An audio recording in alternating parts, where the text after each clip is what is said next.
Hello everyone, this is Goranga Rajak from Bakuda Samalani Medical College.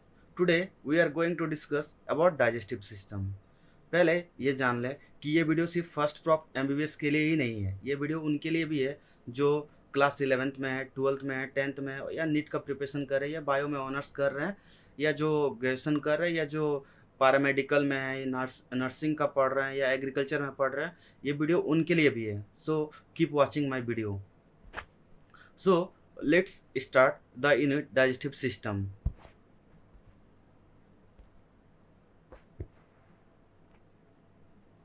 इस unit में 12 chapter है. क्या क्या है? Let's have a look. Introduction to digestive system, mouth and salivary gland, stomach, pancreas, liver and gall bladder, small intestine, large intestine, movement of gastro intestinal tract, gastro intestinal hormone, digestion absorption metabolism of carbohydrate, digestion absorption metabolism of protein, digestion absorption and metabolism of lipid. ये total 12 chapters हैं.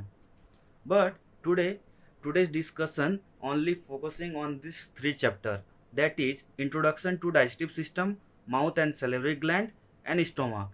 आज हमें यही 3 chapter पढ़ना है. So let's start the video. Digestion हम जैसे छोटे बचपन से लेके अभी तक पढ़ते आ रहे हैं. डाइजेशन का मतलब क्या? Break down of larger molecule into simpler molecule. So we have let's have a proper definition first. Digestion. It is defined as the process by which food is broken down into simple chemical substances that can be absorbed and used as nutrients by the body. ये digestion का definition हुआ. इसका type क्या क्या है? एक mechanical digestion हो गया जो आपको माउथ से लेके एसोफेगस तक होगा, और इंजाइमेटिक ब्रेकडाउन जो आपको स्टोमक से लेके अप टू एनस वहाँ तक आपका इंजाइमेटिक ब्रेकडाउन होगा. एनस बोलना ठीक नहीं होगा.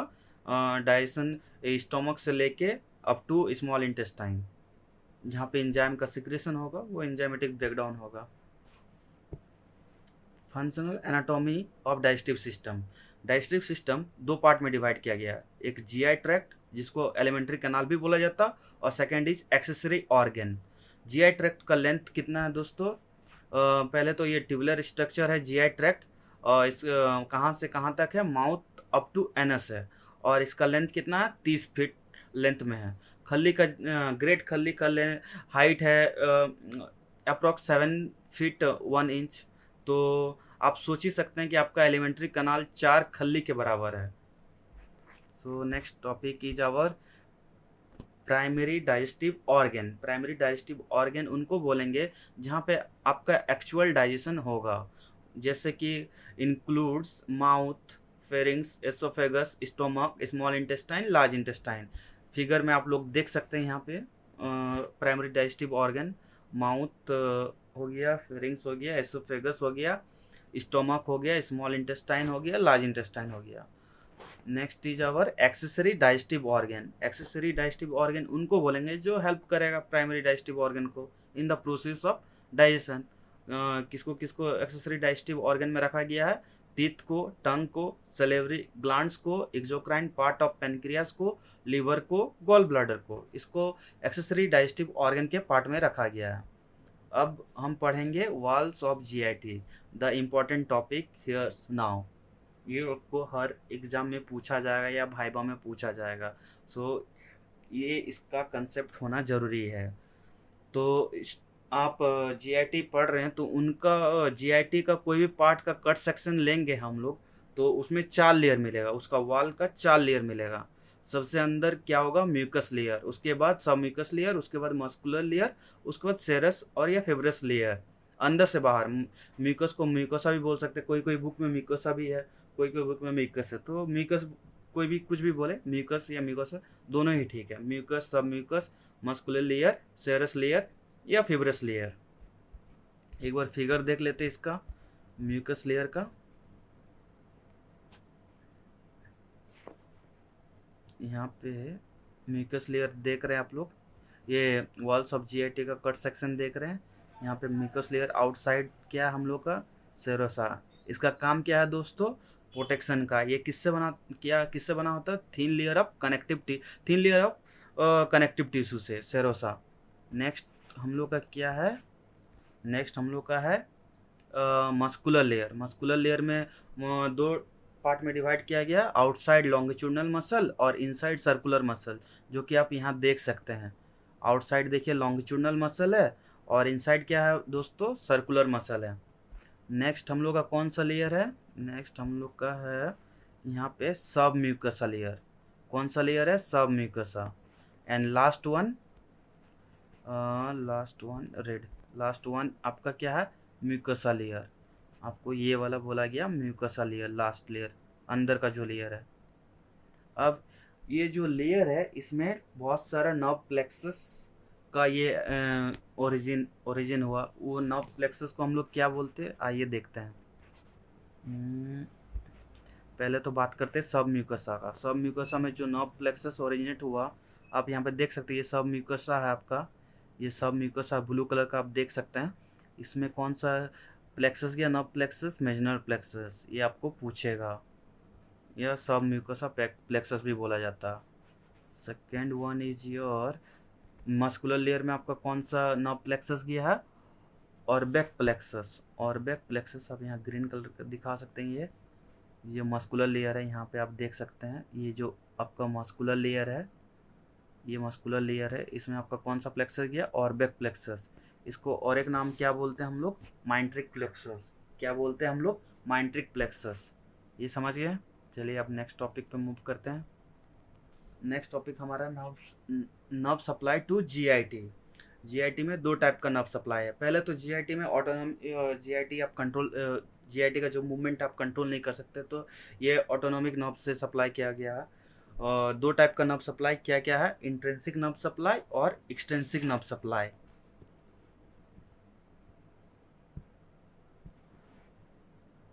दो टाइप का नर्व सप्लाई किया गया है, intrinsic nerve supply and extrinsic nerve supply. Intrinsic nerve supply को और एक नाम से जाना जाता है enteric nervous system.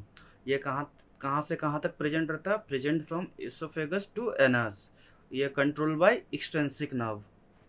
Nerve fibre of this system are interconnected and form two major network, जो हम लोग पढ़े थे वॉल्स ऑफ जीआईटी में, ऑर्बिक प्लेक्सस और मेजनस प्लेक्सस।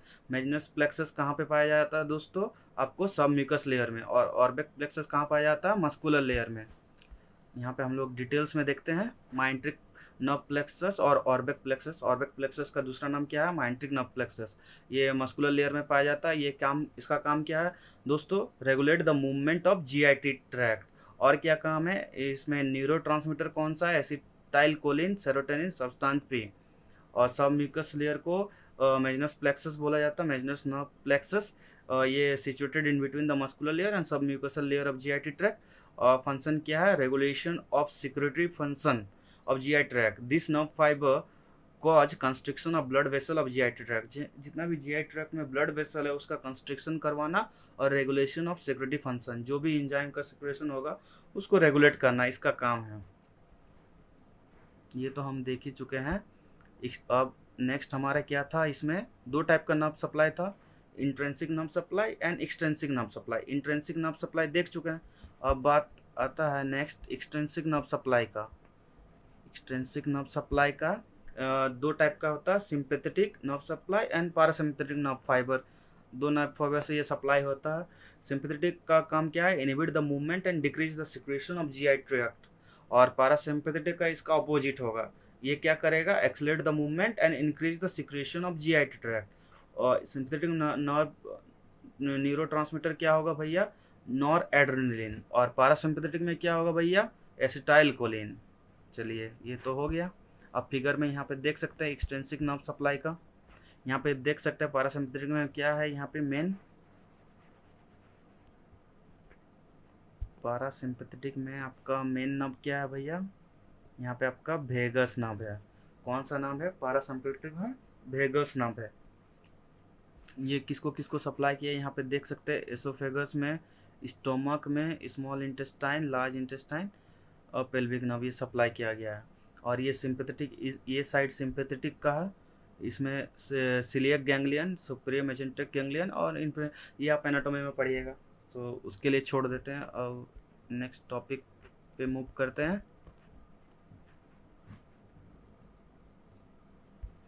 नेक्स्ट टॉपिक हमारे क्या है, salivary secretion. Next chapter. So mouth को और एक नाम से किया जाना, ओरल कैविटी और बकल कैविटी।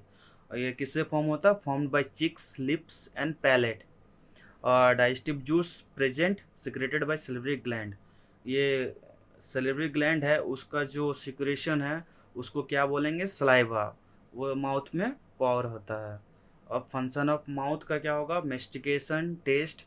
टेस्ट कहाँ कैसे होगा, टेस्ट बर्ड प्रेजेंट रहता है माउथ में, जिसके कारण टेस्ट हम लोग जान जाता है, मीठा है, खट्टा है, तीता है, जो भी है। स्पीच में हेल्प करता है, अपेरियंस, एक्सप्रेशन, ब्रीदिंग, ये सब में आपको माउथ का फंक्शन है। अब नेक्स्ट हमारा में मोस्ट इम्पॉर्टेंट टॉपिक क्या है, सैलिवरी ग्लैंड है। सैलिवरी सैलिवरी ग्लैंड दो टाइप का होता है भैया, क्या क्या, मेजर सैलिवरी ग्लैंड और minor salivary gland. Minor salivary gland उतना इंपॉर्टेंट नहीं है, फिर भी आप नाम जान के रखिए, क्या क्या, lingual serous gland, lingual mucous gland, palatal gland, buccal gland और लेबियल ग्लैंड। इंपॉर्टेंट नहीं है, बस आपके जनरल नॉलेज के लिए मैंने बता दिया। नेक्स्ट क्या है, मेजर सैलिवरी ग्लैंड। ये बहुत ही ज़्यादा इंपॉर्टेंट है और ये आपको जानना चाहिए और एग्जाम में पूछा भी जाएगा। मेजर सैलिवरी ग्लैंड आप फिगर में यहाँ देख सकते हैं। क्या क्या है यहाँ पे, पैरोटिड ग्लैंड है, सब मैक्सिलरी ग्लैंड है और सबलिंगुअल ग्लैंड है। और इसका सिक्रेशन जो डक्ट के थ्रू होता है, वो डक्ट का नाम लिखा हुआ एक्सटेंशन डक्ट और वाटन डक्ट। यहाँ पे आप देख सकते हैं इस चार्ट में, पैरोटिड ग्लैंड का क्या है, एक्सटेंशन डक्ट है। पैरोटिड ग्लैंड यहाँ पे है, मैं आपको दिखाता हूँ। ये देखिए पैरोटिड ग्लैंड और ये आपका एक्सटेंशन डक्ट है। नेक्स्ट आपका क्या है, सबमैंडिबुलर ग्लैंड और वाटसन, उसका वाटन डक्ट। और थर्ड क्या है, सबलिंगुअल ग्लैंड और duct of Rivinus Bartholin gland. ये आप फिगर में देख सकते हैं यहाँ पे, sublingual gland, Wharton duct. Submaxillary का वाटन डक्ट है और सबलिंगुअल का डक्ट ऑफ रिविनस या बार्थोलिन ग्लैंड। अब ये जो सैलिवरी ग्लैंड है, ये तीनों जो मेजर सैलिवरी ग्लैंड है, इसका सिक्रेशन को हम क्या बोलेंगे, सलाइवा। वो माउथ में पर होगा, उसका कॉम्पोजिशन जानना इम्पॉर्टेंट है, एग्जाम में पूछा जाता है, बस आप जान कर के। ये फिगर देखने से समझ में आ रहा है आपको। वाटर का मात्रा ज़्यादा है 99.5% और सॉलिड एंड गैसेस 0.5%। इसमें जो मोस्ट इम्पॉर्टेंट है, आपको सैलिवरी ग्लैंड में इसका एंजाइम के बारे में आपको जानना ज़रूरी है। क्या क्या एंजाइम है, एमाइलेज है, माल्टेज है, लिंगुअल लाइपेज है, लाइसोजाइम है, फॉस्फेटेज है, कार्बोनिक एनहाइड्रेज है और क्या है भैया, कैलिकरीन है। ये एंजाइम के बारे में आपको जानना ज़रूरी है, ये इम्पॉर्टेंट है। यहाँ पे मेन एंजाइम क्या है, इसका एंजाइम है सलाइवा का। क्या क्या एंजाइम है, अमाइलेज है, माल्टेज है, लिंगुअल लाइपेज है, लाइसोजाइम है, फॉस्फेटेज है, कार्बोनिक एनहाइड्रेज और कैलिकरीन है। मोस्ट इंपॉर्टेंट एंजाइम क्या है, अमाइलेज है और एक नाम क्या है, टाइलिन। ये पूछा जाएगा एमसीक्यू में। अब पूछा जाएगा क्या, सैलिवरी अमाइलेज किस पे काम नहीं करता, can not act on which substrate. आप क्या बोलिएगा आंसर, सेलुलोज। क्या बोलिएगा, सेलुलोज। और ये एमाइलेज किस पे काम करता है, कार्बोहाइड्रेट पे, कार्बोहाइड्रेट स्टार्च पे। स्टार्च को कन्वर्ट किस में कर देता है, डेक्सट्रिन एंड माल्टोज में। ये आपका इंपॉर्टेंट है एमसीक्यू के लिए। और बाकी आप इसका इनऑर्गेनिक सब्सटेंसेस देख सकते हैं, सोडियम, कैल्शियम, पोटासियम, ये सब। और नेक्स्ट क्या, फंक्शन ऑफ सलाइवा। एक minute, function of saliva. Function of saliva में आप ये चार्ट देख के बता सकते हैं क्या क्या फंक्शन है। पहले आप क्या बताएंगे, प्रिपरेशन ऑफ फूड फॉर सेलविंग। यहाँ पे आप देख सकते हैं अदर ऑर्गेनिक सब्सटेंसेस में क्या है, म्यूसिन। म्यूसिन क्या करेगा, फूड को लुब्रिकेट करेगा और फूड को सॉफ्ट बना के आपको सेलविंग में हेल्प करेगा। सेकंड क्या है, अप्रिसिएशन ऑफ टेस्ट। टेस्ट आपका माउथ में, टंग में टेस्ट बर्ड प्रेजेंट रहेंगे, उससे आपको टेस्ट कौन सा टेस्ट है, किस टाइप का टेस्ट है, वो डिटरमाइन करने में हेल्प करेगा। थर्ड ये डाइजेस्टिव फंक्शन, एंजाइम प्रेजेंट रहता है, जैसे सैलिवरी अमाइलेज हो गया, लाइपेज हो गया, ये सब एंजाइम, माल्टेज हो गया, ये सब एंजाइम आपको डाइजेस्टिव फंक्शन ये करेगा। फोर्थ हुआ cleaning and protective function. Lysozyme एक बोल के एंजाइम है, वो जो बैक्टीरियल इन्फेक्शन है वो उसको इनहिबिट करेगा। और फिफ्थ क्या है, role in speech. Other function, excretive function, regulation of body temperature, regulation of water balance, जितना भी इलेक्ट्रोलाइट है वो हेल्प करेगा। अब जो हमारा 3 सेलेब्री ग्लैंड है मेजर। जो हमारा 3 मेजर सेलेब्री ग्लैंड क्या क्या, पैरोटिड है, सबमैंडिबुलर, सबलिंगुअल ग्लैंड है। उस एक सेलेब्री ग्लैंड का 2 पार्ट है, क्या क्या, एक है एसिनस और सेकंड पार्ट हमारा हमारा क्या है, डक्ट है। सेकंड पार्ट क्या है, डक्ट है। तो एसिनस क्या करेगा, there are some type of electrolyte like potassium हो गया, सोडियम हो गया, क्लोरीन हो गया, बाइकार्बोनेट एंड एंजाइम, ये सिक्रेट करेगा। और डक्ट का काम क्या है, इसको मॉडिफाई करना। जैसे आप यहाँ पे देख सकते हैं, यहाँ पे डक्ट क्या कर रहा है, यहाँ पे सोडियम एंड क्लोरीन को निकाल दे रहा और किसको ऐड कर रहा, बाइकार्बोनेट एंड पोटासियम, मॉडिफाई कर दे रहा। तो उसके कारण और एंजाइम सिक्रेशन के कारण ये सलाइवा का सिक्रेशन होगा। नेक्स्ट टॉपिक हमारे क्या है, नर्व सप्लाई टू सेलेब्री ग्लैंड। क्या क्या है, पैरासिम्पैथेटिक नर्व फाइबर और सिंपैथेटिक नर्व। पैरासिम्पैथेटिक इसके पहले भी पढ़े, न्यूरोट्रांसमीटर क्या था, एसिटाइल कोलिन। ये क्या करेगा, secretion of saliva with large quantity of water. और सिंपैथेटिक फाइबर में क्या था, न्यूरोट्रांसमीटर नॉन एड्रेलिन। यह क्या कराएगा, cause secretion of saliva which is thick and rich in constituent as mucus. Applied physiology, hyposalivation मतलब सलाइवा का कम सिक्रेशन होना, hypersalivation increase secretion of saliva. Other disorder, xerostomia का क्या मतलब, ड्राइनेस ऑफ माउथ। वो किससे होता, just like acute stressful situation हो गया, उसके कारण आपका जेरोस्टोमिया होने का चांसेस है। और नेक्स्ट क्या हमारा, ड्रूलिंग है। ड्रूलिंग का मतलब क्या, एक्सेसिव सिक्रेशन ऑफ सलाइवा या uncontrol flow of saliva outside the mouth, उसको बोलेंगे हम क्या, ड्रूलिंग। उसका और एक नाम क्या है, टाइलिज्म। उसका और एक नाम क्या है, टाइलिज्म। और वो किसके कारण होता, टीथ इरप्शन के कारण हो सकता, या टॉन्सिलाइटिस के कारण हो सकता है, फ्रेंजाइटिस इसके कारण कॉजेस हो सकता है। थर्ड क्या हमारा है, कॉडा टिम्पनी सिंड्रोम। इसको characterize by sweating while eating. जब आप खाना खाते हो तब पसीना गिरता, उसी को बोलते हैं कॉडा टिम्पनी सिंड्रोम। अभी तो मुझे पढ़ाने वक्त पसीना आ रहा है, तो इसको पता नहीं कौन सा सिंड्रोम बोलते हैं, पर आप खाने के वक्त जब पसीना आता है उसको बोलते हैं कॉडा टिम्पनी सिंड्रोम। और क्या है, paralytic secretion of saliva, augmented secretion of saliva. Saliva का सलाइवा मीन्स डबल सिक्रीशन, मतलब कोई भी फैक्टर, अगर 2 फैक्टर सलाइवा का सिक्रीशन में हेल्प कर रहा, तो जो सेकंड फैक्टर है वो और हेल्प और इंक्रीज कर देगा, उसी को बोलेंगे augmented secretion of saliva. Mumps तो वायरल इन्फेक्शन हो गया। और सॉगरेन सिंड्रोम क्या है, ये एक ऑटो इम्यून डिसऑर्डर है। क्या है, ऑटो इम्यून डिसऑर्डर है, जो आपका बॉडी का इम्यून सेल है वो डिस्ट्रॉय कर देगा, लैक्रिमल ग्लैंड्स को या सेलिब्री ग्लैंड को डिस्ट्रॉय कर देगा। इसको डिस्कवर किसने किया था, हेनरिक जॉगरेन ने इसको डिस्कवर किया था। इसका सिम्टम क्या क्या है, ड्राइनेस ऑफ माउथ होगा, कफ होगा, ड्राइनेस ऑफ आइस होगा, ये सब इसका सिम्टम हो गया। हम क्या है, गैस्ट्रिक सिक्रीशन हमारा नेक्स्ट टॉपिक है या नेक्स्ट चैप्टर है। यहाँ पे आप स्टोमक का डायग्राम देख सकते हैं। पार्ट्स ऑफ स्टोमक, क्या क्या पार्ट है आपका स्टोमक में, there are total 4 parts. Stomach has 4 parts. क्या क्या है, कार्डियक पार्ट, फंडस, बॉडी और पाइलोरिक पार्ट। पाइलोरिक का स्पेलिंग करेक्ट आप देख लीजिएगा। क्या क्या पार्ट है, कार्डियक रीजन, फंडस, बॉडी या पाइलोरिक पार्ट। फिगर में आप देख सकते हैं, कार्डियक रीजन, बॉडी, फंडस और लास्ट पार्ट जो है pyloric part. Glands of stomach, gastric gland are classified into 3 type on the basis of their location. Stomach का जहाँ पे लोकेशन है उसके बेसिस पे गैस्ट्रिक ग्लैंड को क्लासिफाई किया गया। वो कितने टाइप का होता है, 3 टाइप का। फंडस में तो फंडिक ग्लैंड, पाइलोरस में पाइलोरिक ग्लैंड, कार्डियक रीजन में कार्डियक ग्लैंड, 3 टाइप का है। So let's start with fundic gland. Fundic gland किसको बोलेंगे, टिपिकल गैस्ट्रिक ग्लैंड। किसको, typical gastric gland. Long and tubular है, उसका फिगर आप साइड में देख सकते हैं। Each gland has 3 part. क्या क्या है, बॉडी, नेक और स्टिमस। आप देख सकते हैं फंडिक ग्लैंड का यहाँ पे 3 पार्ट है, बॉडी, नेक, स्टिमस। इसमें क्या क्या सेल है, chief cell, parietal cell, lumen of the gland, mucous neck cell. Then क्या क्या सेल है, चिप सेल को पेप्सिनोजेन सेल भी कहा जाता है। पैराइटल सेल उसको ऑक्जेंटिक सेल, स्पेलिंग गलत लिखा हुआ, ऑक्जेंटिक होगा OXYNTIC, oxyntic cell. Mucous neck cell, enteroendocrine cell, enterochromaffin cell, और लास्ट इंट्रोक्रोमाफिन लाइक सेल और स्टेम सेल।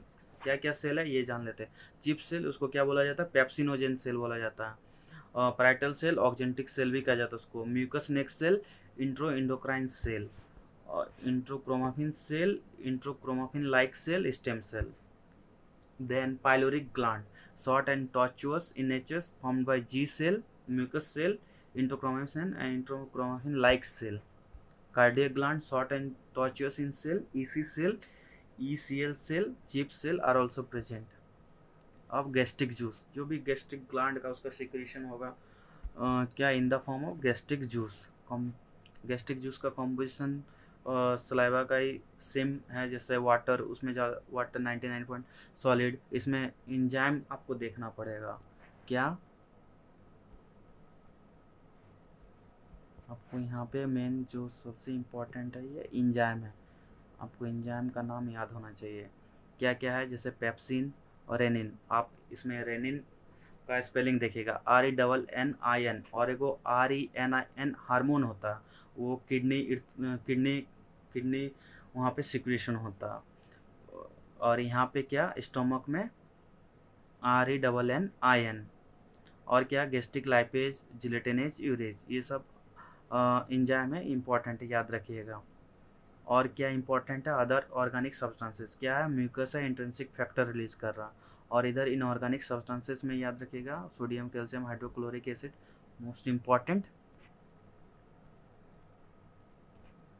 नेक्स्ट हमारा क्या है, function of gastric juice. Gastric juice का फंक्शन क्या है, डाइजेस्टिव फंक्शन, क्योंकि इंजाइम रिलीज कर रहा है, इंजाइम फूड को डाइजेशन में हेल्प करेगा।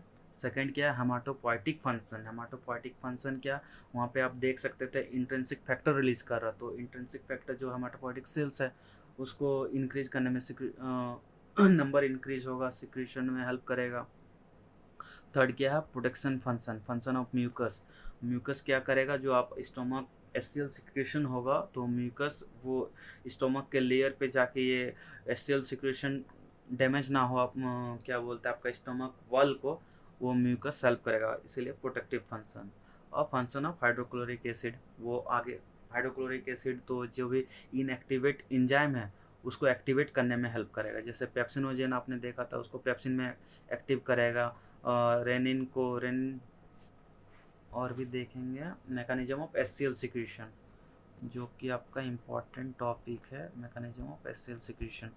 आप यहाँ पे देख सकते हैं CO2 जो मेटाबॉलिज्म से आया, जो आपने फूड लिया मेटाबॉलिज्म होके CO2 दिया, CO2 आके पैराइटल सेल में आ चुका है। ये पैराइटल सेल जो ब्लू कलर का आप देख रहे हैं पैराइटल सेल है, वो यहाँ पे वाटर के साथ कंबाइंड होके क्या बनाएगा, in the presence of carbonic anhydrase enzyme H2CO3, then H2CO3 break कर जाएगा बाय कार्बोनिक और हाइड्रोजन में, और हाइड्रोजन जो आपका ये है यहाँ पे हाइड्रोजन आपको निकल जाएगा बाहर, कैनेलिकुलस मतलब लूमेन में आपका निकल जाएगा हाइड्रोजन, और Cl आएगा एक्स्ट्रा सेलुलर फ्लूइड से, तो यहाँ पे बना देगा HCl, और HCl का ऐसे सिक्रीशन होगा।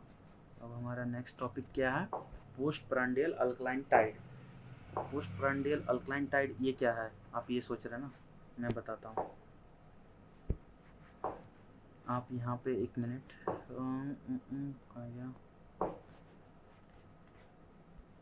यहाँ पे आप HCO3 जो H तो बाहर निकल गया था गैस्ट्रिक लूमेन में, और HCO3 बच गया था। HCO3 यहाँ पे आके एक्स्ट्रा सेलुलर फ्लूइड में आके ब्लड में चला जाएगा, और इसका ब्लड में जाते रहेगा, ये तो यूज़ हो नहीं रहा, तो इसका नंबर बढ़ते रहेगा, तो ये क्या कॉज करेगा, post prandial alkaline tide. Next हमारा क्या, फेजेस ऑफ गैस्ट्रिक सिक्रीशन है। जो भी हमारा जीआई गैस्ट्रोइंटेस्टाइनल में जो भी सिक्रीशन हो रहा है उसको 3 फेज में बांटा गया based on the stimulus location. क्या क्या फेज है वो, cephalic phase, gastric phase, intestinal phase. चलिए एक एक करके देखते हैं हम लोग। सिपालिक फेज, जब when stimuli activate the brain mechanism, cephalic मतलब हेड, तो जब भी स्टिमुलाई एक्टिवेट कर देगा ब्रेन को टू अल्टर जीआई सिक्रीशन, यहाँ पे आफ्टर नहीं होगा, टू अल्टर जीआई सिक्रीशन। क्या क्या स्टिमुलाई अफेक्ट करेगा? Sight, smell, thought of food, emotional state, taste of food. Main क्या नाम है इसमें इन्वॉल्व होगा? वेगस नाव, जो एक्टिवेट किसको करेगा? एंट्रिक नर्वस सिस्टम को, और उससे क्या करेगा? Influence gastric secretion and motility. इसका इंपॉर्टेंस क्या होगा? जो जितना भी 90% सेलेवरी सिक्रीशन है और 40% गैस्ट्रिक एंड पेनक्रियाटिक सिक्रीशन है वो करवाएगा इस फेज में, सिफालिक फेज में। नेक्स्ट हमारे क्या है? Gastric phase. Gastric phase start when food enter stomach. Stimuli क्या है? PH of stomach, chemical composition, gastric secretion from G cell और डिस्टेंशन फ्रॉम स्टोमक। जो मोस्ट इंपॉर्टेंट फैक्टर क्या है हमारा? Distension from stomach. इसका फिजियोलॉजिकल इंपॉर्टेंस क्या है? Gastric distension. उससे क्या होगा? Primary regulator of satiety. जब आपको भूख लग रही है, आप कहते हैं ना पेट में चूहे दौड़ रहे हैं, वो कौन फेज में? गैस्ट्रिक फेज में। किस कारण से? गैस्ट्रिक डिस्टेंशन के कारण होता है। नेक्स्ट क्या है importance? Influence digestion of food by controlling of GI secretion. Food का डाइजेशन में हेल्प करता है। थर्ड क्या है? गैस्ट्रिक सिक्रेशन करवाता है along with the chyme activate short and long GI reflexes. Intestinal phase started when chyme enters duodenum. जब भी जो फूड है एस के साथ या जो डाइजेस्टिव जूस के साथ मिक्स होकर काइम बना दिया, जब ड्यूडेनम में इंटर करेगा मीन्स स्मॉल इंटेस्टाइन में, तो इंटेस्टाइनल फेज एक्टिवेट करवा देगा। स्टिमुलस क्या है? Product of digestion, fatty acid हो गया, पेप्टाइड हो गया, एसिडिक काइम हो गया, ऑस्मोलिटी ऑफ इंटेस्टाइनल कंटेक्ट। ये क्या करेगा? Activate various intestinal reflexes. इसका इंपॉर्टेंस क्या है? एसिडिक काइम इन ड्यूडेनम स्टिमुलेट क्या करेगा?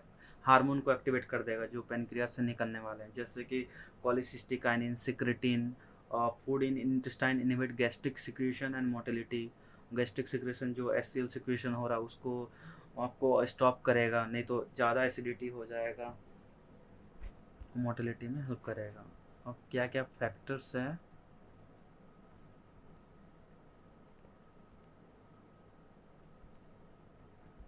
क्या क्या फैक्टर है जो इन्फ्लुएंस करेगा एससीएल सिक्रेशन को? तो 3 मेन फैक्टर आप यहाँ पे देख सकते हैं इस चार्ट में। यहाँ पे क्या क्या है? एसिटाइल कोलिन है, गैस्ट्रिन है और हिस्टामाइन है। यहाँ पे देख सकते हैं हिस्टामाइन, गैस्ट्रिन, एसिटाइल कोलिन। ये कौन से रिसेप्टर में काम करता है? हिस्टामाइन देखिए H2 रिसेप्टर में काम करता है, एक्टिवेट करेगा साइक्लिक एमपी सेकंड मैसेंजर। वो क्या करेगा? प्रोटीन काइनेज को एक्टिवेट करेगा और जिससे हाइड्रोजन पोटेशियम एटीपीज जो पंप है उससे हाइड्रोजन निकल जाएगा और HCl का सिक्रेशन बढ़ा देगा। और सही गैस्ट्रिक रिसेप्टर जो है IP3 कैल्शियम इंक्रीज कर देगा, कैल्शियम से प्रोटीन काइनेज वो हाइड्रोजन सिक्रेशन बढ़ा देगा। और सही एसिटाइल कोलिन M3 रिसेप्टर के अटैच होकर कैल्शियम का इंक्रीज कर देगा और H+ इंक्रीज कर देगा। अदर फैक्टर क्या क्या है? लुमिनल फैक्टर, डिस्टेंशन ऑफ स्टोमक जिससे H+ सिक्रेशन बढ़ जाएगा, प्रोडक्ट ऑफ प्रोटीन डाइजेशन। और क्या क्या है? न्यूरल फैक्टर में वैगल स्टिमुलेशन से H+ सिक्रेशन बढ़ जाएगा। Factor that decrease HCl secretion. Luminal factor क्या है? इंक्रीज एसिडिक कंटेंट, जैसे हम पढ़े थे इंटेस्टाइनल फेज में एसिडिक कंटेंट से वो डिक्रीज कर देगा, HCl डिक्रीज कर देगा। और कौन सा हार्मोन? सोमाटोस्टेटिन। ये कहाँ से रिलीज होता है? पेनक्रियास से रिलीज होता। अब हमारा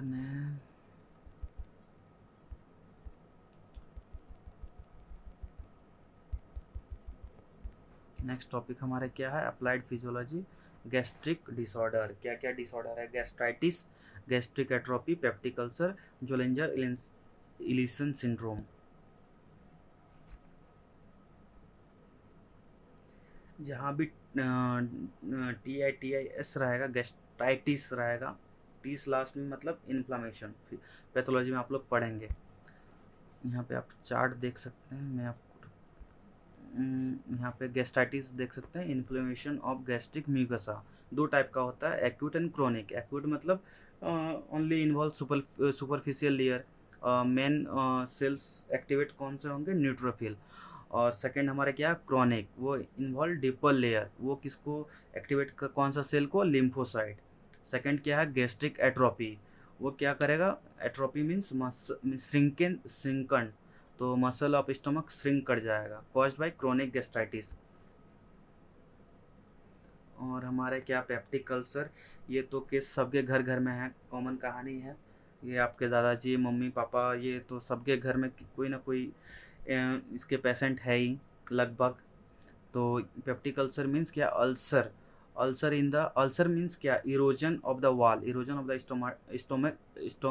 stomach wall, ulcer in the wall of stomach और duodenum, cause by digestive action of gastric juice, जो गैस्ट्रिक जूस से जिसका अल्सर इरोजन ये होगा। इसका कॉज क्या है, excessive secretion of pepsin in gastric juice और reduce alkalinity of duodenal content, जिसके कारण एचसीएल ज़्यादा सिक्रेशन होगा, एचसीएल डैमेज कर देगा। कांस्टेंट फिजिकल और इमोशनल स्ट्रेस के कारण भी आपका अल्सर होने का चांस रहता है। और लास्ट हमारा क्या है, जोलिंजर इलिसन सिंड्रोम, ये क्या होगा, cause by excessive secretion of HCL in stomach. इसका कॉज क्या है, ट्यूमर ऑफ पेनक्रियास। अगर ट्यूमर ऑफ पेनक्रियास होगा तो क्या, गैस्ट्रिन हार्मोन का प्रोडक्शन बढ़ जाएगा, वो स्टिमुलेट कर देगा पैराइटल सेल को, और पैराइटल सेल स्टिमुलेट होने पे एचसीएल सिक्रेशन और इंक्रीज कर देगा, उसके कारण क्या होगा, Zollinger Ellison syndrome. Almost and this 3 chapters today's content I have completed. आपको कुछ भी डाउट होगा तो आप जाके कमेंट सेक्शन में जाके टाइप कीजिए फटाफट, और नेक्स्ट वीडियो में आपका क्वेश्चन और आपके नाम के साथ मैं स्लाइड में शो करूँगा पक्का, और आपके क्वेश्चन रहेंगे और मेरे आंसर रहेंगे। और फिजियोलॉजी में मैंने आपका जो जूनियर्स हैं उनको यही बोलना चाहता हूँ, physiology is mainly of basically of charts and diagram. आपको एग्ज़ाम में अच्छे नंबर लाने हैं तो आपको कॉपी भरना नहीं है, मीन्स मतलब पीएचडी वाली कॉपी नहीं लिखनी है, पीएचडी आप नहीं करने हैं, बस आपको उतना ही लिखना जितना पूछा गया, और किसके थ्रू लिखना, बस आपको चार्ट के थ्रू मतलब बताना, और डायग्राम के थ्रू कुछ भी टॉपिक हो आपको फ्लो चार्ट से बना के दिखाना, और डायग्राम कुछ भी एक ऐड कर देना, बस आपको अगर ज़्यादा मार्क्स है, और 1-2 पॉइंट लिख देना है। आप पीएचडी नहीं करना है कि पूरा कॉपी एक आंसर 10 नंबर का दिया तो 40-50 पेज लिखते रहें तो आपको फुल मार्क्स मिल जाएगा, उससे तो टीचर पगला जाएगा। तो ऐसे आपको नहीं करना है। हम लोग के कॉलेज में कुछ रिसर्चर ग्रुप ऑफ गर्ल्स है, तो कुछ भी क्वेश्चन मिलता है तो लोग 30-40 पेज लिखता, और हम लिखते 2-3 पेज, वो लोग को 30-40 पेज लिख के 8 नंबर मिलता है 10 में, हम 3-4 पेज लिख के 8-9 नंबर ले आते हैं। तो आपको फिजियोलॉजी आपको पीएचडी नहीं करना, और नहीं हम पीएचडी करवा रहे, नहीं पीएचडी का पढ़ाई करवा रहे हैं। आपको 3-4 पेज लिखना, अगर 10 मार्क्स का तो 2 ही 3 पेज लिखना है, पर सिस्टमिक तरीके से लिखना है। कैसे लिखना, फ्लो चार्ट और डायग्राम और 2-3 पॉइंट लिखना, बस आपको फुल मार्क्स मिलेगा, इसका गारंटी हम लेते हैं। और वीडियो को देखते रहिए, लाइक कमेंट सब्सक्राइब जरूर कीजिएगा। Thank you, have a nice day.